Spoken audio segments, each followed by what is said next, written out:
Hi everyone, welcome back to my channel. Today I have two special guests, two doctors from opposite ends of the world, but with two very similar messages. Many Africans believe that a plate isn't complete without maize, rice, or plantain. That's just how we've all been raised. But what if those foods are slowly destroying our health?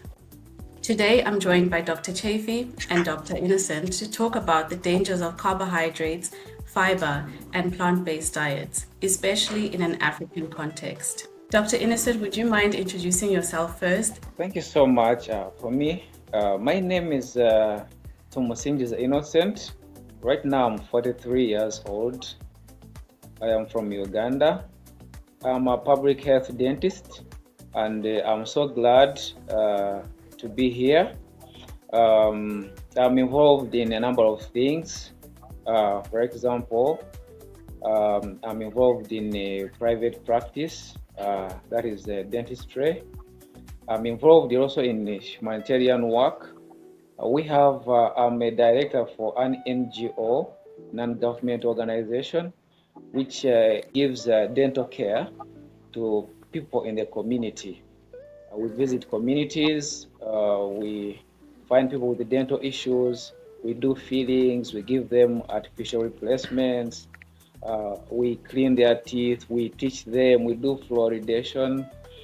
Then also as a foundation, we support students who are studying to become dentists just like me.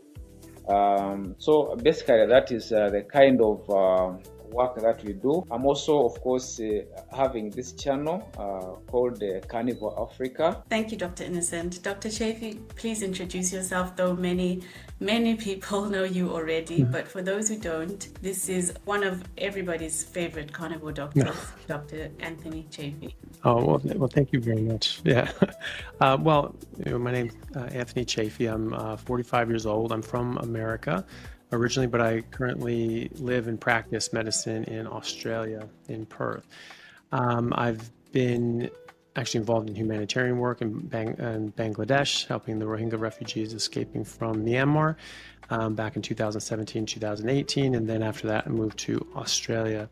I've been interested in diet and lifestyle and how that affects health and chronic disease for a long time. And I've come to the conclusion that going back to our human past, where we were carnivores for most of the time that humans have been humans, can help with many health issues and can actually reverse a lot of chronic diseases and metabolic issues, even autoimmune issues, and so on. And so I've started incorporating that into my practice, helping my patients. Previously, I was working in neurosurgery. I was a neurosurgical registrar here in Perth, and now I'm in a private practice in what's going to be called functional medicine or preventative medicine, where I can use a lot of diet and lifestyle interventions to help people and get them better and get them off medications instead of on more and more medications. And I started a podcast, a YouTube channel where I talk about this so that I can reach more people so that they can be healthy too, because I feel that it's our birthright to be healthy. All animals and life on earth are healthy naturally. And so why are we the only ones who are sick and suffering like we are? I don't think that's natural. I don't think that's our own bodies shutting down. I think that that's our environment, and largely from the food that we're eating, but also the chemicals that we're exposed to as well that we shouldn't be exposed to. And so when you eliminate these out, people's lives just get better. They just get healthy again. Their bodies just work the way they're supposed to work. And so that's what I'm trying to do, is just educate enough people so that they can try this for themselves if they want to, and see for themselves how much better they feel as a result. I love that. Thank you for especially saying that health is our birthright. I always say this. Yeah. There's no way that the Creator made us to Yeah. struggle and be sick as we are. It doesn't make any sense. So thank you so much for echoing that. So in this segment, I'd like to challenge the myth of healthy carbohydrates. In Africa, it's a cultural norm that the staple diet of each country is some kind of carbohydrate, whether it's maize, rice, cassava, plantain, ugali, no matter which African country you go to. If it's Nigeria, it's fufu, for example. Everything is based on carbohydrates. Africans believe that Carbohydrates give you energy, and carbohydrates are the healthiest macronutrient that there is. So, Dr. Chaffee, you often say that carbohydrates are not essential nutrients. What happens in our bodies when we base our diets around them? Well, it can actually cause harm. And I think that eating carbohydrates can cause disease. Not the only thing that causes disease. There's a lot of things that can harm the human body. That's a problem. People get very myopic. They say, well, it's carbohydrates. Well, no, it's sugar. Well, no, it's seed oils. It's a lot of things. It's all of the above. And it doesn't matter which one's worse. Just cut them all out. Just get rid of them and you'll be fine. Long before seed oils existed, people had diseases. They had diabetes. They had cancer. They had degenerative diseases as well. We treated diabetes with a ketogenic diet, eliminating out carbohydrates for 150 years, from the late 1700s to the early 1900s when we discovered insulin. The treatment for diabetes was restricting carbohydrates, putting someone on a meat-based diet with basically equal parts protein and fat and no carbohydrates. That was the only thing that we had to treat diabetes. That was the only thing that could keep type 2 and even type 1 diabetics alive. Diabetes was first described in the literature in 200 BC, so 2,200 years ago. We have things called the Ebers Papyrus, which is an ancient Egyptian text where they were eating a lot of grains, and it was a grain-based society. A lot of their mummies have heart disease. They have this Ebers Papyrus that describes similar symptoms you get with diabetes, basically urinating a lot. They also describe what we would now call Alzheimer's, and describe the symptoms that people get right before they drop dead of a heart attack. So these chronic diseases have existed for a very long time, long before seed oils and long before glyphosate and all these other chemicals that came in the last 50 years, 100 years. So we know that other things cause harm too. With the agricultural revolution, when people moved to agriculture from really just a meat-based diet, which we've done throughout human existence before that, we see very specific changes. We see the height, health, and brain size of people shrink. So people shrunk by about 4 or 5 inches. Their brain shrank by 11% for men, shrank by 17% for women, and they had signs of chronic disease, chronic illness, and infectious disease. And this happened within generations. This did not take hundreds of years or even thousands of years. This happened straight away. We saw this in real time in America and in Australia when people converted the Native Americans and the Native Australian Aboriginals to a more Western plant-based diet. And we saw their height, health, and brain size shrink. And now they're some of the sickest people in both of those countries. They have 4 times higher chronic disease rates than European Americans and Australians, because Europeans just genetically have had agriculture for about 10,000 years longer than the Aboriginal Australians and Native Americans. There was a study in 2001 called Tallest in the World, where they looked at original source data from the late 1800s, where they measured the heights of the Native Americans in the Great Plains, and they found that they were the tallest human beings alive on Earth at the time. And Wow. these were predominantly the big hunter groups that would eat a lot of bison, and they would eat bison year-round. And the really interesting part of that study is that the young men were the shortest in the entire study. Their fathers were well taller than them. Their grandfathers were even taller than that. So they said, if we did this study 100 years ago, the average height would be much higher than we got it, and they would be well above 6 feet on average. And that's important because when that study was done, when those measurements were taken, this was after the bison were wiped out and the Native Americans were put on reservations. They were moved to a more Western diet. So we saw that in real time, 3 generations shrank down, and now they're sicker than everybody else. You look at an example in Africa. There was a study that was done in the late 1920s, published in 1931, I believe, on the Maasai and the Kikuyu in Kenya. And the Maasai are largely carnivores, and they drink milk, eat meat, drink blood. And then the Kikuyu are largely vegetarian. They would have a very small amount of it, like very small, like 100 gallons for all 750,000 of them at the time. And they found the exact same disparities that we see in the fossil record between the pre-agriculture and post-agriculture, the meat-based and the plant-based humans. And they interbred, so they were intermarrying for as long as anybody knows. And so they're genetically similar people. And the Maasai were 5 inches taller on average. They were 23 pounds heavier of lean body mass, very lean, but more muscular. And They had better dentition, they didn't have the chronic disease, they didn't get the diabetes, and they were 50% stronger than the Kikuyu. So we saw this in real time. So these people are alive at the same time in the same area, in the same conditions. They're genetically similar, they're interbreeding, and yet there's this marked disparity in their height and health. And they found that the Kikuyu were very nutritionally deficient because plants do not have all the nutrients that we need. They also have anti-nutrients that block out the absorption of the nutrients we want. And so they found them to be very nutritionally deficient. Even when replacing those with vitamins, their health didn't improve. It wasn't until they removed the plants and started feeding them meat that their health started to improve. So that's a pretty clear sign. So when you eat carbohydrates, it raises your blood sugar. This is a problem because carbohydrates cause glycation, all carbohydrates, not just glucose. Glycation is when those carbohydrate molecules physically fuse to other molecules, and they can do this freely. So when they bind to those molecules, they damage them permanently, so they can't function anymore. And we can measure this in different ways, but because this is going through your bloodstream, this is damaging everything in your bloodstream, including your blood vessels, your arteries. And so this damages the arteries and can cause heart disease. Diabetes is the #1 risk factor for heart disease. It's up there with smoking. And it damages the smaller vessels, so it damages the blood supply to your organs. This is what kills diabetics, is you get multi-organ failure. So it damages the vessels to your kidneys.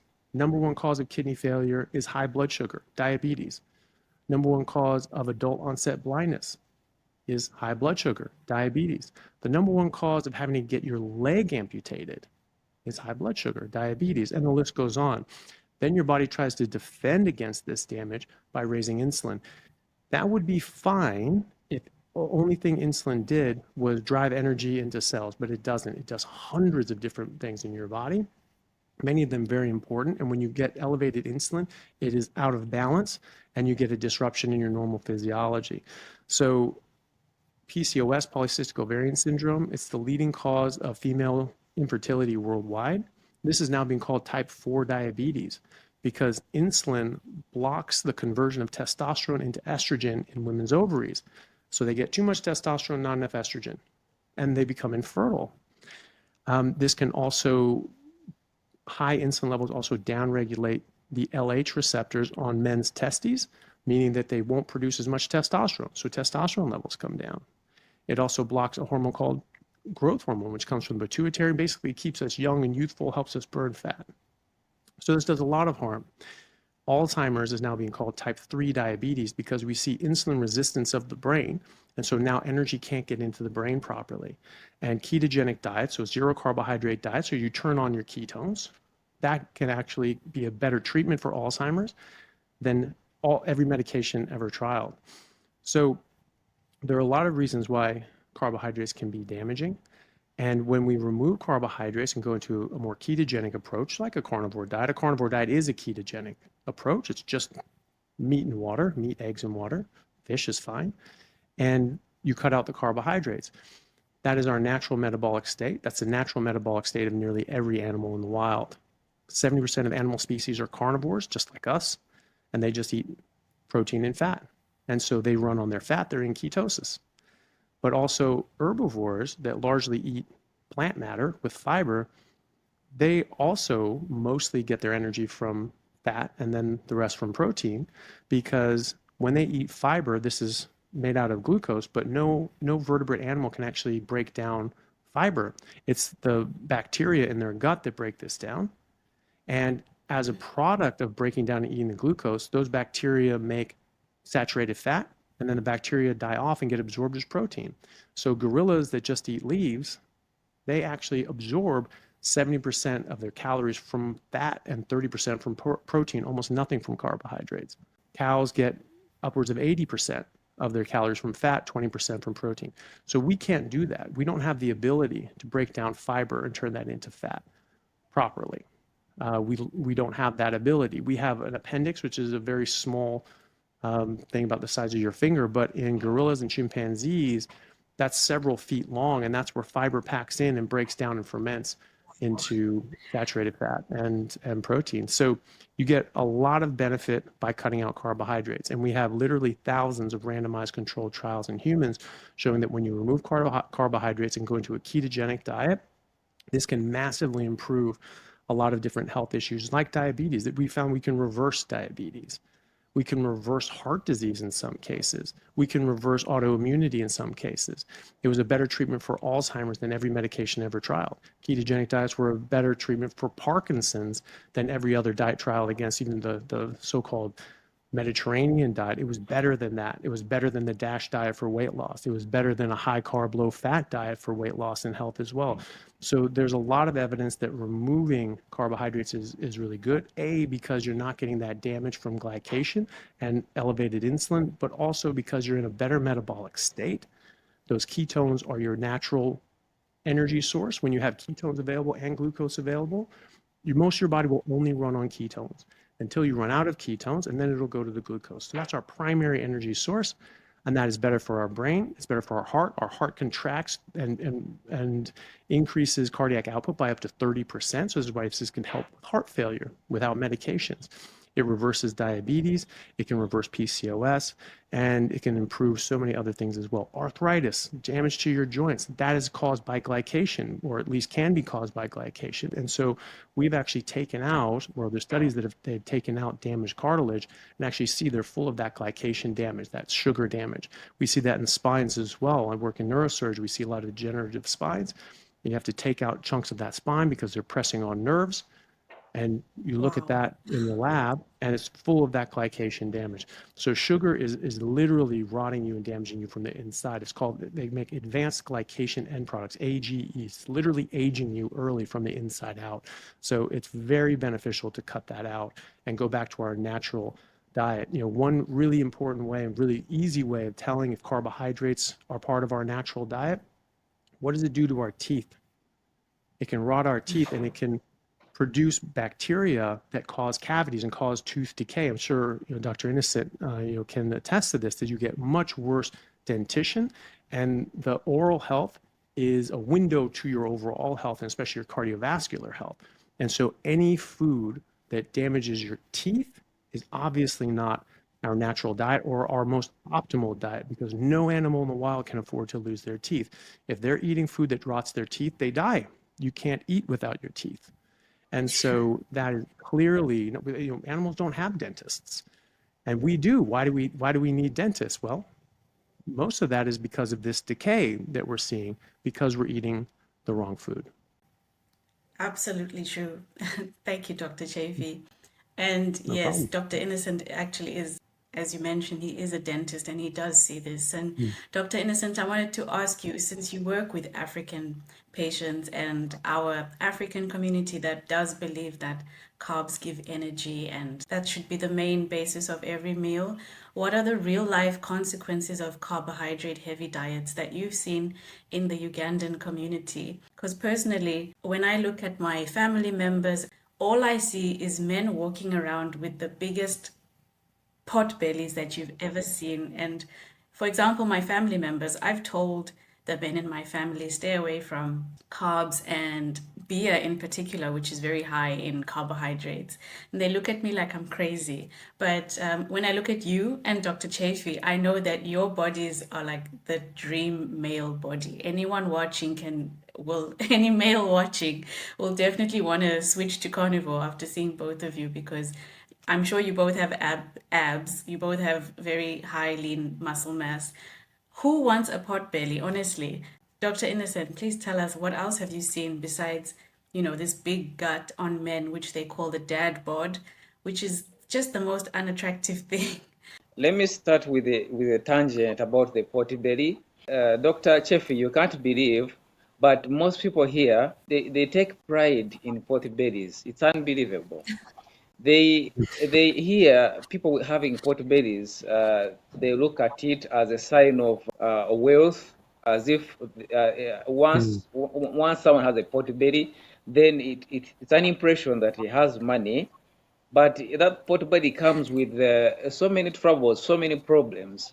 For example, it raises the bar. When you go to the market and people will see with the pot belly, then the prices of commodities are going to increase. In Africa, they charge you more because they think you have more money. If you're commuting in a taxi, here we have commuter taxis whereby people travel. A number of people travel together. And once you enter the commuter taxi, because of your size, they charge you more money because they think you're occupying a space which is supposed to be for two people. You're occupying it one person. The same thing happens to when you're taking, let's say, a motorcycle taxi. We call them borders here. I mean, you're heavier, so someone has to charge you more. And life becomes very difficult. You cannot even chase the slowest, one of the slowest animals, such as a duck. You cannot chase it and catch it because of that. But now, once you go to the dangers, Dr. Chaffee has talked about these things. He has talked about how the body works. But of course, I've seen these things in practice, and I've seen what carbohydrates can do, especially people's dental health. We have seen even juveniles, very, very young people, they end up losing teeth. Actually, it's not only decay. It is not only decay. It is also periodontal. People, you find someone's teeth are just falling out. They don't have cavities, but the what you call the alveolar bone, which holds the teeth in the mouth, weakens, and people lose teeth even when they are young, 17 years and below. They begin losing teeth just because of plants, just because of carbohydrates. And then, of course, there are also other things. You have talked about decay, and then you have talked about things which even affect generations to do with the genes, and all these things are originating from carbohydrates, or they are originating from plants. People grow, and then their jaws are small, and then the teeth don't have where to go, so they are in zigzag style. They are not in line.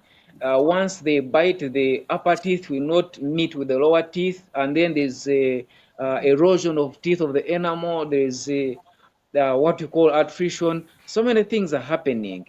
So even when teeth, even when carbohydrates are known as a source of energy, the question is, what kind of energy are you looking at? Is it clean energy, or it is the energy which comes with all these other problems? Because carbohydrates give energy, yes, but that energy is not what the body wants. Just like Dr. Chaffee said, once ketones are available, the body immediately switches to using ketones. Carbohydrates, they give you energy, but they come with so much trouble, so much disease, so many problems. So I don't think that carbohydrates is, or generally speaking, plants is something which you should take pleasure in, especially when you have alternatives which can give us good lives, so that we are able to live without cavities, we are able to live without things like sinusitis, we are able to live without we are supposed, like exactly like Dr. Chaffee said, we need teeth to survive, and anything which is going to cause a problem to the teeth is going to be something which is shortening people's lives. If it's possible, I just wanted to add one thing as well. This is actually very much accepted in the scientific community. According to the National Academies of Science and the Institutes of Medicine, the demand for carbohydrates throughout the entire life is zero. That populations that have never eaten carbohydrates for generations show no ill effects to their health or longevity. So this is not required, and in a lot of cases, it's quite harmful. We talked about the energy side of things. There are controlled trials in elite athletes. So these are ultramarathon runners and Ironman competitors, and they're the top of the world. And they found that when they selected them and self-selected into a carbohydrate group and a keto group, and let them adapt for 3 months, because there is an adaptation period where your body gets used to running on ketones better.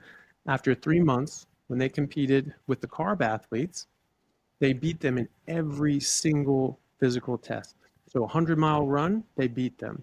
In a 6-second sprint, they beat them. In a critical power test, a powerlifting test, they beat them. So the carbohydrate group had better energy and better performance than the world-class athletes that were eating carbohydrates, and the ones eating carbohydrates had to keep eating carbohydrates. Because when you're in a ketogenic metabolism, that's really just a fancy word for a fat-burning metabolism. You can't really burn fat when your insulin is elevated. When your insulin comes down, you start burning fat, your own fat. And a 65 kilo individual with only 6% body fat, so someone very, very lean, a high performance athlete, let's say, that 6% body fat has over 35,000 kilocalories of energy available to it. Whereas glycogen, the energy storage in all of your muscles and all of your liver, only has about 2,400 kilocalories of energy. So just that 6% body fat in that 65 kilo individual has 15 times more energy available in that fat. And when you're in a fat burning metabolism, you can access that. So you don't run out of it. You don't have to keep eating carbs and eating carbs and eating carbs throughout the day, because you're burning in your fat. This is another clear example of why we are not meant to eat carbohydrates, is because the type of insulin that we make is not designed for carbohydrates. When we eat carbohydrates, it raises insulin in a protective manner, but then insulin goes up and blood sugar comes down. And you get what's called reactive hypoglycemia. So your blood sugar goes too low and you start feeling tired and and you have to go eat more carbs to get your blood sugar up, right? So you're chasing carbs all day. Well, that's because the insulin is acting for too long. The carb goes up and then boom, down. So in medicine, when we treat diabetics, we don't give them normal insulin that the body makes. That's called R insulin, or just regular insulin. And we give them new things. We basically had to reinvent biology. We had to reinvent insulin. So we made something called Act Rapid and Nova Rapid. And so when you eat carbohydrates, you take one of these really fast-acting insulin and it goes up and it goes down. So it hits it really quick and then it goes away. So you don't get that reactive hypoglycemia. When type 1 diabetics who don't make any insulin at all and they have to replace with insulin, when they go on a carnivore diet or a ketogenic diet and they're just getting their energy from fat and protein, protein will give an insulin response, but a small one. And the really interesting thing is that they can't use Act Rapid and Nova Rapid like other diabetics can, because they get too much of a spike and it drives them too low, and then they don't have enough later. And so the best insulin that they've found for these is actually that R insulin, the regular insulin that we would normally make. So actually our insulin is designed for protein, not for carbohydrates. And that is very clear physiological proof. I know that's a bit technical, but the type of insulin we make is designed for protein. It is not designed for carbohydrates, which is a pretty clear sign that we're not designed to eat carbohydrates, except in emergency sort of situations for survival. That's such a shame, because everything that we've been taught is backwards to what you've just said.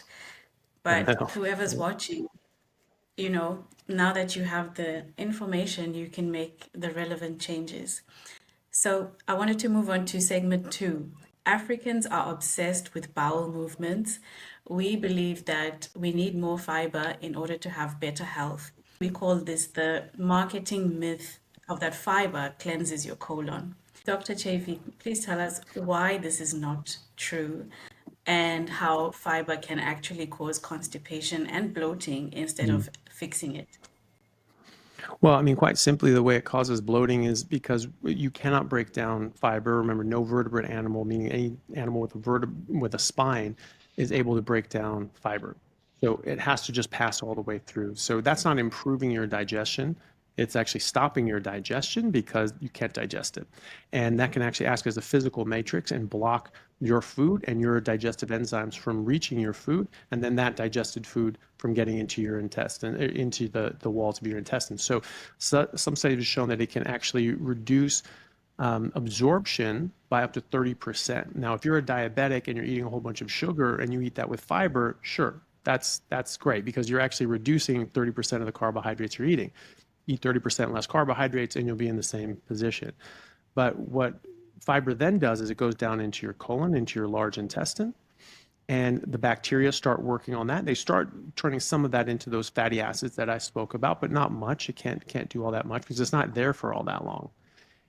And that process of breaking down the fiber and fermenting it actually makes methane, which is why people have gas and bloating and then flatulence. And it also slows down motility, because methane in the gut will actually slow down motility, and the gut slows down and you actually get more constipated. So the only studies that have ever been done on this, the experimental trials, show that when you add more fiber, constipation and bloating and things like that get worse. And when you reduce fiber, it gets better.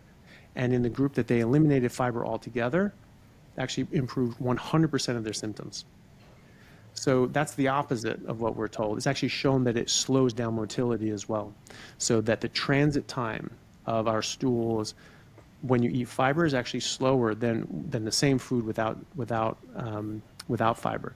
The interesting thing is when you're doing a carnivore diet or eating less plants and less fiber, you absorb more of your food. Studies in the 1950s showed that even infants eating meat for the first time, eating solid food for the first time, could absorb 98% of the meat that they were eating because that's what we're designed to eat. That's what we're made for, or that's made for us, really. And so if you're absorbing 98, 99% of the food, of the meat that you're eating, there's nothing going down in your stools anyway. So it's not that you're constipated. It's not that it's slowing down and getting blocked up. It's not there at all in the first place, right? So you're eating that food and you're just absorbing it. And that's what the point of food is. The point of food is not to go to the bathroom. The point of food is to absorb nutrients. And so lions and hyenas and whales and all these things, pure carnivores, they still go to the bathroom. It's still fine. Why would we be the only animals that need fiber to go to the bathroom? That doesn't make sense. And in fact, when you look at it, it's actually fat that keeps things moving because your body can only absorb a certain amount of fat. And that's really important because you have 5 organs in your body and that are just there to absorb fat. So your stomach starts breaking down food and releasing the fat. Your liver makes bile, which is necessary to break down and absorb fat. Your gallbladder stores that bile. And then your pancreas makes other enzymes that break down the fat. And then along with the bile, your small intestine absorbs the fat. So you have 5 organs. All they're doing is absorbing fat. And so if fat weren't really necessary, our body just wouldn't do that. Our body wouldn't be designed for that. And so when you eat fat, you can only absorb a certain amount because eventually you'll run out of bile. And then after you run out of bile, 90% of the fat that you eat will actually just go out in your stools. And it's that extra fat that keeps your stools soft. Now, if you eat a lot more fat than your body can absorb, you can get diarrhea, but that's not an illness, that's not an infection, it's just inconvenient. And it can be a problem if you're out. But if you just eat the right amount of fat so that you get soft stools but not loose stools, that's how you get proper bowel motions, and especially without fiber, which is actually going to make things worse. Thanks, Dr. Chaffee. Dr. Innocent, how would you present this to our culture that's based on greens and roughage and eat the rainbow? This fiber, the way our people have been taught, over the years, is that fiber is good, this and that. Just like, I can't go through those things because Dr. Chaffee has talked about it. People have been indoctrinated to believe that those things are normal, the gas is normal, this is normal. So actually, my mother told me sometime back, very many years ago when I was still younger, that in those days, the older people would couples would compete in passing out gas. And the reason why they would do that, they would have this notion that you only pass out gas when you've eaten. And once you've eaten, it means that you can afford the food. So the way they would say it in one of the languages here, they would say hasura or has, meaning that someone who is satisfied is the one who is going to expel the gas. And they would even go on competition, a husband and his wife, and to make this is silly, to make the most musical sound of passing out gas. Yeah. So, for example, the woman begins. I just want to bring out this point because actually realize that I have subscribers who come from these countries. Maybe they're also going to comment in the comment section. So it begins. The woman starts she said, "Kwera that in wee." Now the in wee, that's the sound of the gas. And then the man also, and once she's saying that, she's just telling the husband that give more cows to my father, give him 7 cows because it is worth it. And then the husband says, now that is also the sound of the gas. And then the woman would say, it's meaning that from our place the millet is bringing more yields, and then the husband would also come in turn and say, "Ariki want to have you," meaning that even when you have millet in your place, people, it's not known that there is flour from your community. So people don't here, they don't they know that it is normal to pass out gas. And of course, it is normal when you're eating plants. But for us now, we know better that these are signs of bloating, and there's no reason why we should pride ourselves in this. For the 1.5 years that I've been on Carnivore, it is a rare thing for bloating to happen to me or to pass out any gas. But if you can tell this to ordinary people, they will say, "What? Are you normal? How can you eat and then you don't expel gas?" To them, it is something which is unusual, you know. And Dr. Chaffee talked about it. It's not about the volumes of what you're passing out, let's say, in terms of stool. No, no, no, no. Actually, the way I look at it is that once you eat plants, the body can only, it kind of like sniffs on what you've eaten, and then it expels everything else. But once you eat animal-based foods, the body absorbs everything to the extent that the bowel movements, like you visit, you find you're visiting the bathroom about once or twice a week. What does that mean? It means that the body is maximizing what we are eating. So from the African context, I want the people to know that the best diet is a diet whereby you eat and then you have no bloating, you have no gas. The body maximizes what you've eaten and uses it to build the body. But if you're eating lots of food, lots of fiber, and everything is coming out, it means that the body is not benefiting at all. And Dr. Chaffee, there is a problem there. When this is coupled with the carbohydrates, the body keeps on storing this as fat, and it gives an illusion that you're actually gaining. People look bigger when actually they don't have muscle mass. They only have fat, and that one is misleading. So the African people need to know that it is very, very good to eat animal based, because that's what our bodies benefit from. But it is not a normal thing to have all this gas, expelling gas, because that is the result of eating the improper food. When you are eating animal-based foods, then we don't have the bloating, and we will not have that gas. It's not useful at all. It's not an indicator of health in any way. It is just an indicator that something wrong is happening in our gut, and let's keep that in mind. Thank you, Dr. Innocent. Yeah. Dr. Chaffee, for anyone who's listening who's never heard of the carnivore diet and is wondering what on earth is this carnivore diet, how do you live without carbohydrates, how do you live without vegetables, and it just goes against everything that they've ever known, how would you tell them to start? What is step one? What should they do if they're watching this? Because, for example, I plan on sending this to everyone I know who's following the wrong path, which is, probably 99% of the people that I know.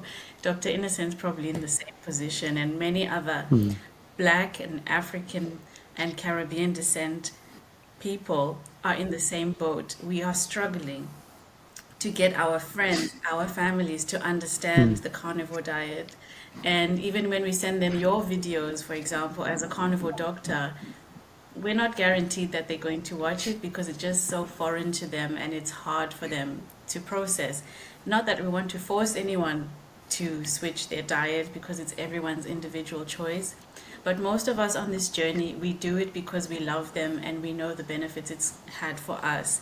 And we want people to experience the same kind of healing. So if someone is thinking about, okay, this doctor sounds like he's making sense, what would you advise them to do? Well, I mean, I think first of all, it's really important that they they want to do this. And I think that immersing yourself in a lot of the videos that explain why this is a good idea and all the health benefits that you can get from this and why it is our natural diet that we're designed for is really important. Because if you have a good reason why you're doing this, like for me, I understand that plants have toxins. That's just how they defend themselves. If you get lost in the woods and you run out of food, you can't just eat any random plant. You have to know very specifically which plants are safe to eat, because the other ones will make you very sick and you can even die. So that's just the nature of plants. They can defend themselves by being toxic. They can't run away or fight back like an animal can, but everything can defend itself.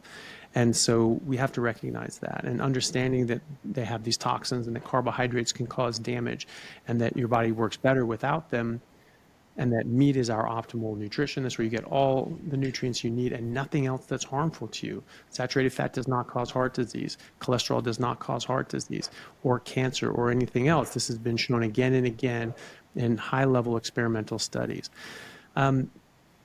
If you have a good reason why you're doing something, then how becomes a lot easier. And then there are videos on how to do that. I have many on my YouTube channel, but it's pretty simple.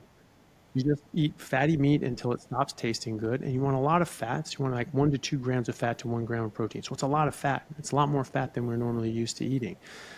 But the fat or the meat is really good. Eggs are great too. Fish is great too. Just get enough fat. Those are great. That gives you all the nutrients you need. But those other things cause harm. They hurt you. So it's really important to take those out. And so really just comes down to just eating meat and eggs and only drinking water. That's the best way you can do it. And if you can sort of just move in that direction, just start eating more meat and start cutting out some of the junk food, start cutting out the carbs, start cutting out the sugar, cut out the alcohol, you're going to get better. If you can start cutting out more and more plants, you're going to get better still. So that's something you can do. You don't have to do it all at once. You can move towards it, but have a plan. Cut out junk food today, start eating more meat. Next week, cut out carbohydrates and sugar. The next week, cut out alcohol. The next week, cut out the plants. And then you have this plan on the calendar. On this day, everything's gone. And that's it. So my rule for myself and what I think works best for people is, in addition to eating all the fatty meat, you eat no plants or mushrooms, no sugar or any artificial sweeteners, or any sweeteners at all, and nothing artificial. So no weird chemical names that get added to food, just whole food, just whole meats. And so that goes for sauces, seasonings, and drinks as well. So you say, okay, well, what about coffee? Well, unfortunately, coffee is a plant. It has a lot of anti-nutrients, has a lot of lectins and other toxins that can be harmful. Some people tolerate coffee okay, and some people really love their coffee, and so they say, okay, you're not taking that away from me. Okay, fine. Get rid of everything else, and then later down the track, maybe try cutting out coffee for a few weeks and see how you feel. You will feel better. And what about different sweeteners like stevia? Well, that's from a plant and it's a sweetener, so you take that out. Well, what about honey? Honey comes from animals. It comes from bees. Well, it comes from bees, but it's not made of bees, right? It's still sugar. It's concentrated sugar, so you shouldn't do that. Also, it's not technically meat, is it? It's the bees eating nectar, and then they're concentrating that, and then they vomit it up. So it's actually bee vomit, and that's food for a bee. It's not food for us. There's just like a cow that chews grass and then will cough up cud, and then they'll chew that cud further and then swallow it. So honey is like bees' cud. It's like bee vomit. And just like we're not going to eat cow's cud, we shouldn't eat bee cud, which is honey, and also it's sugar, right? So those are some things that people can look at, and that's pretty much it. It's very simple. You know exactly what you can eat. You know exactly what you can't eat. You're able to eat as much as you want to. Just listen to your body's signals. So you eat until it stops tasting good, because our body can actually track how many nutrients we're getting. We have receptors in our stomach that track up our vein via something, or to our brain via something called the vagus nerve. And so our brain can actually see all the nutrients that are in our stomach. And so when we're eating and our body says, yeah, look, that's enough, it's not because you're physically full. I mean, that can happen, but it's because your body has seen all the nutrients and said, that's enough. That's all we need. And so meat doesn't actually taste good anymore. So it's very hard to overeat on a carnivore diet. But it can be easy to undereat on a carnivore diet, because you may not realize that you're as hungry as you are, because your satiety signals, your hunger signals are so different on carnivore, because carbs can raise your hunger signals and sugar can raise your hunger signals, so that you end up overeating. Junk food definitely raises your hunger signals, and it's designed that way so that you eat more of their food, of their junk food, so that you buy more, right? So you just need to eat enough. You eat fatty meat until it stops tasting good. You do that as many times during the day as your body's telling you to. You can do that in the morning. You can do that at night. You look at, people say, well, you shouldn't eat right before bed. Really? Because lions, when they take down a buffalo and they eat everything that they can, they generally pass out for about 14 hours. So that's pretty normal, to eat a big meal and then rest and relax and then go sleep. So you know exactly what you can eat, you know exactly what you can't eat. You can eat as much as your body is telling you to, and you don't have to count calories or be careful and get out a calculator. If you need a calculator to figure out what to eat, you're probably eating the wrong thing. I've never seen a koala or a lion pull out a calculator to figure out how much food to eat. And so we shouldn't have to do that either. And then eat any time that you want. And then just remember to eliminate out all those other things. And if you're not getting the results that you want, think about what else is in your diet. Are you only eating meat? Are you only drinking water? If the answer is no, cut that out and just go to just meat and water and see how you go. Dairy can cause weight gain. That's well known for that. And in fact, when you guys were talking about some of the big pot bellies, I read about a tribe that's one of the things they do. They just drink as much milk as they can in order to sort of put on weight and put on a gut. Now, the Maasai, they stay very lean, but they're not force feeding themselves a whole bunch of milk like these other guys are doing. So it's sort of a different aspect of it. But dairy can cause you to overeat. It has something called casomorphins in it that tell baby mammals to drink more and eat more because babies are vulnerable. They need to grow. And so the milk and milk products like cheese and yogurt can give us that same signal to grow, eat more, and grow. And unfortunately for us, we grow fat. We don't grow taller after we're adults. So that can be a problem. And that's a classic way that people can stall their weight loss is with dairy and artificial sweeteners as well. So that's sort of hopefully clear for people. Just eat meat, only drink water, you'll be fine. Thanks, Dr. Chaffee. It's very simple. It is really very simple. Dr. Innocent, do you have anything to add? I know you've got a lot to say about that casomorphin. Yes, well, I would say not really about casomorphin. I think Dr. Chaffee has done it good justice. People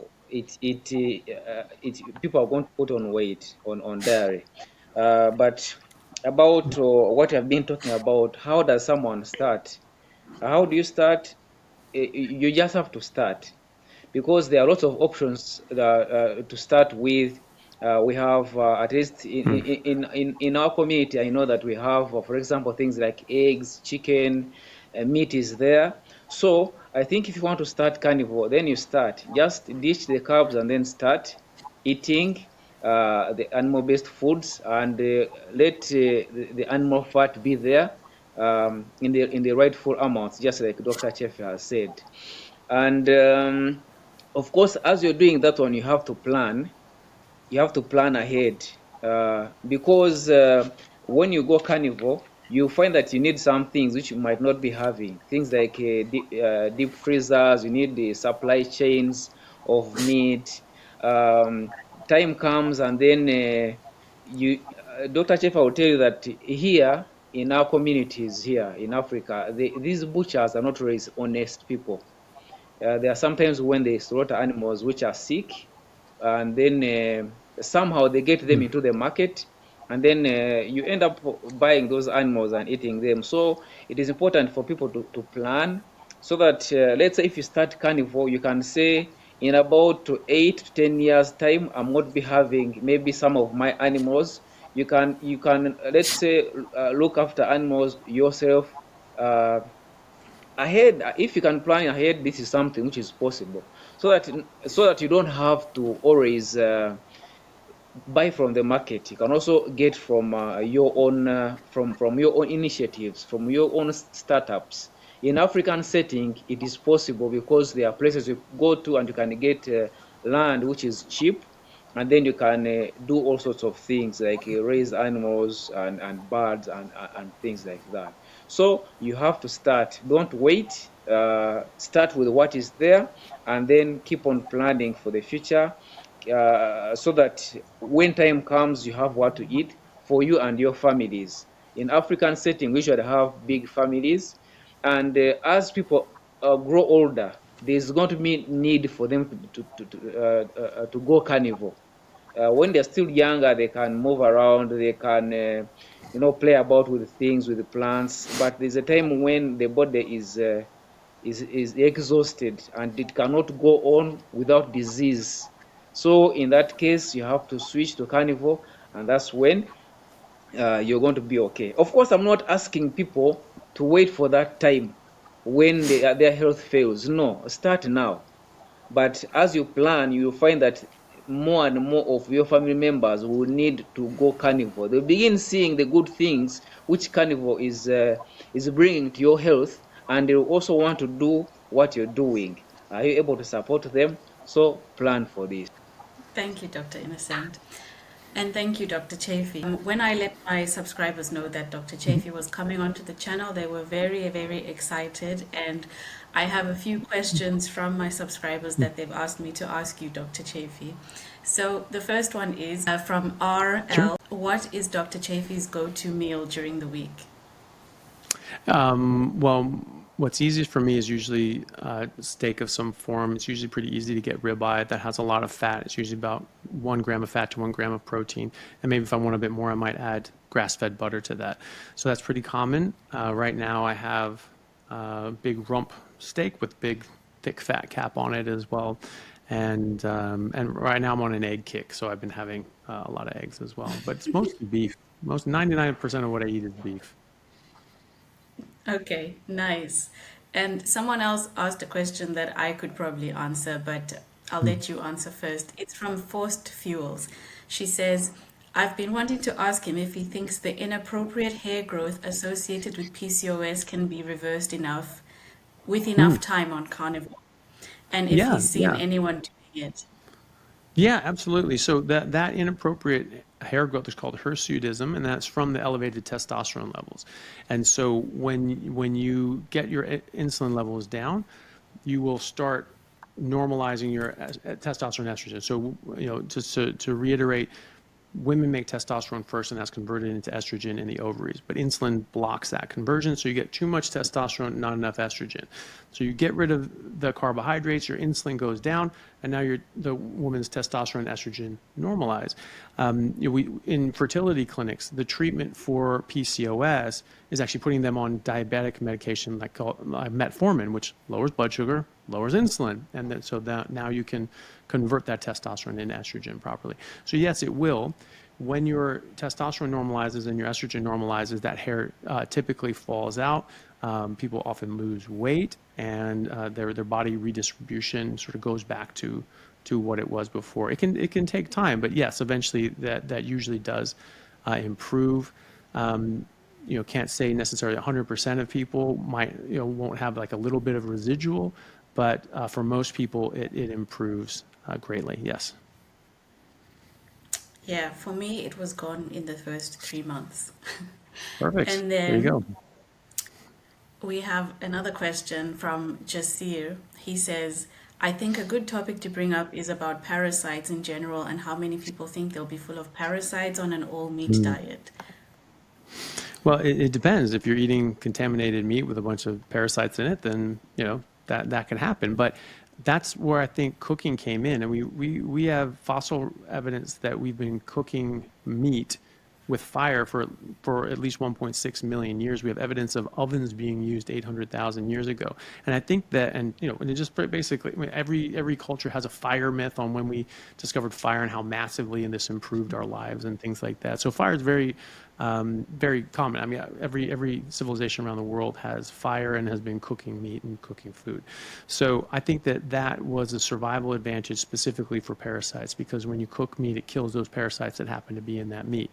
Now, if you're in an area that doesn't have a problem with parasites, like in America, it's the USDA checks things very closely, and if they find any signs of parasites, it's a big deal, and they do a recall and things like that. I've actually never heard of a parasite recall on meat now, because there are a lot of checks before it gets to that stage. I'm sure it's the same in the UK and Australia, etc. So, but if you are in an area where you don't necessarily trust the meat, just like wild game, you just cook it a bit more, and that should take care of the parasites. Okay, And thank you. that's true for plants though too, because vegetables and plants have all sorts of parasite and worm eggs and things like that, because they'll get dirt and the worm eggs will be in the dirt and they'll have parasites who will lay eggs on the leaves and things like that. And so you can't just wash that. You have to cook it. And so oftentimes it's not safe to just eat raw vegetables, raw food. You got to cook it, and it can also be contaminated, from poor food handling and things like that. When I was in Bangladesh, I was told straight up, do not eat any fresh fruits or vegetables. Everything don't eat anything that's not cooked, because you'll get very sick. And so, that's important too. The majority of food poisoning cases in America come from produce, come from leaves, lettuce, spinach, things like that. You can get E. coli, you can get parasites and things like that too. So cooking across the board should kill these parasites. And so if you're not safe if you're eating plants. There are plenty of parasites on plants as well. But if you're eating meat and there's a concern about the source, and there might be parasites, like you take down a wild animal, they're more common in wild animals. So you just cook it more, and so that should kill the parasites. Okay, thank you. And one last question from Alina. She says, is it possible to overcome eczema or leaky gut and be so healthy that you can digest anything and not have an outbreak or some sort of health issue comes out? Obviously not eat unhealthy, but occasionally have some fruit or vegetable or a piece of chocolate. Do you have to stay 100% carnivore to be healthy? Well, if you want to be as healthy as you possibly can be, then that's probably a good idea, yes. But you can get away with some little things here and there. And for eczema is an autoimmune issue, and for all autoimmune issues, it's best if you're just on red meat and water. So beef, lamb, goat, venison, those sorts of things that have that ruminant digestion, because they break down and ferment all the toxins, and even chemicals like glyphosate. They apparently can break that down too.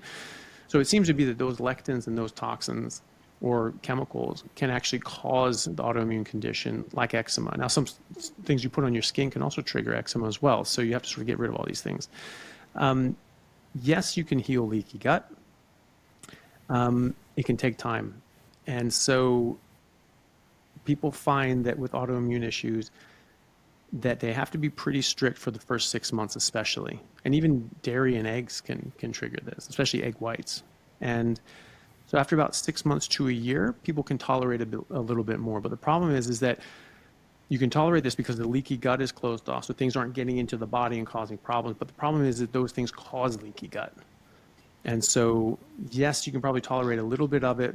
Some of it might get in, and some people are very sensitive. They really can't deviate at all. Some people might be able to get away with it, but probably not until about 6 months to a year. And then you can tolerate a little bit of it. But remember, this is going to cause leaky gut and bring all those problems back. It's sort of the analogy I use is like lead poisoning. You can get lead poisoning, and then you get rid of the lead, and then the lead poisoning goes away. It's like, okay, well, will you get healthy enough by getting rid of lead that eventually you can go and eat lead again? It's like, yeah, probably not. I mean, if you want to get lead poisoning again, sure.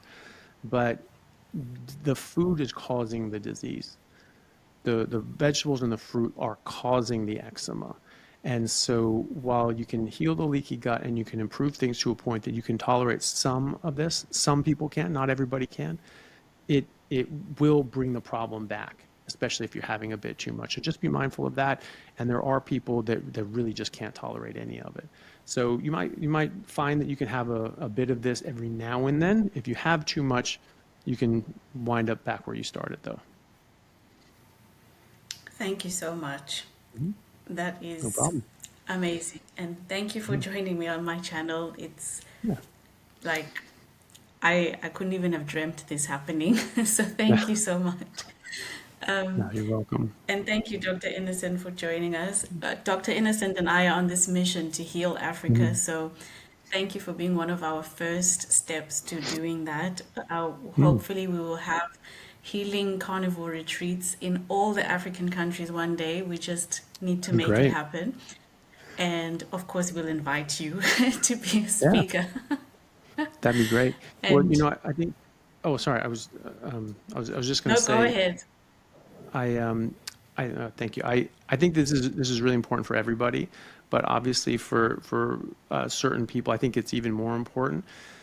Think about the Native Americans and the Native Australian Aboriginals. They came to a Western diet, a more plant-based diet, really within the last 150 years. And so they've been eating predominantly meat, a bit of plants, but mostly meat forever before that. So they haven't had any time to adapt to this. People in sub-Saharan Africa can be in a similar situation. Some areas have had agriculture for longer than others, but in a lot of areas, it's much more recent, maybe in centuries or a few thousand years, as opposed to 10,000 years in other areas. And so people can be more susceptible to these plant toxins and have less defenses. And I think this is where you see there's a lot of reasons for this, but I think one of the reasons we see a lot of health disparities, higher diabetes numbers, higher heart disease numbers, higher chronic disease numbers in African American populations, I think it's because of that. Eating the same diet, you might find that certain people get more sick, like the Native Americans. And I think that people from Africa or sub-Saharan Africa can be sort of maybe in the middle, where they have more protections than the Native Americans, Native Australian Aboriginals, but not as much as other populations. And so I think it's really important for people to think about this and realize that this could really, really change their health for the better. I agree. Absolutely true. Thank you so much. Mm-hmm. And Dr. Innocent, any last words before we close the Yeah. Yes. So episode? for me, when I talk about carnivore, I'm very excited because carnivore to me is a short story. You simply tell someone, eat carnivore, eat animal-based foods, and you don't have so many questions or so many things to deal with. But when you're eating plants, there is so much that you have to do to make them safe for people. We didn't have time to talk about this, but for example, when you talk about things like maize, Dr. Chaffee, I usually listen to you, and I've heard you talk about things like niche thermalization and all those steps that people have to go through to make maize safe. And maize is something which has wrecked our health. It is eaten everywhere, in prisons, in schools, on parties, everywhere. So there's so much. I personally believe that the human beings should eat plants through filters. And what are these filters? The filters are the animals. The animals, especially the ruminants, eat the plants, and for us, we eat the animals. The animals do the hard work for us. But if we are, and plants, to me, plants are good for medicine, but not as food. And medicine cannot be taken for a long time. You only take it for a short time.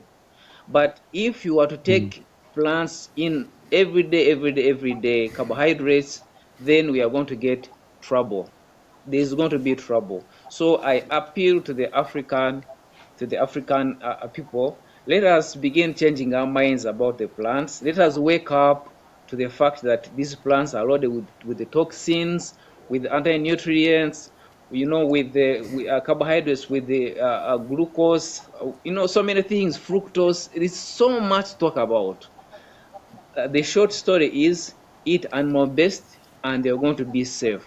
But once we keep eating plants and plant-based foods, then our health will keep on tanking, and we are going to spend all our resources in hospitals, and it won't get any better. Someone gets in the 60s and they think he's an old person. In 60s, it's 60s, that should be mid-age, as far as I can tell. So thank you so much. Thank you so much, Dr. Innocent. Yes, I think we need a separate episode about maize. It is such a problem, and it is definitely the reason why I ended up with so many health issues. And same goes for you.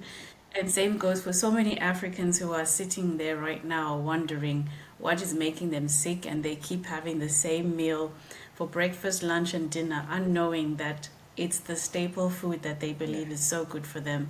Ugali, pap, sadza, ischwala, fufu, no matter which African country it is, it's maize. So that'll have to be a whole separate story on another day. But thank you so much, Dr. Innocent. Thank you, Dr. Chaffee. I have learned so much. Everybody's benefited so much from this talk, and it's not the last. So you will be back. The subscribers would love you back, I'm sure. So thank you again, and take care. Thank you so much. Thank you. Thank you for having me.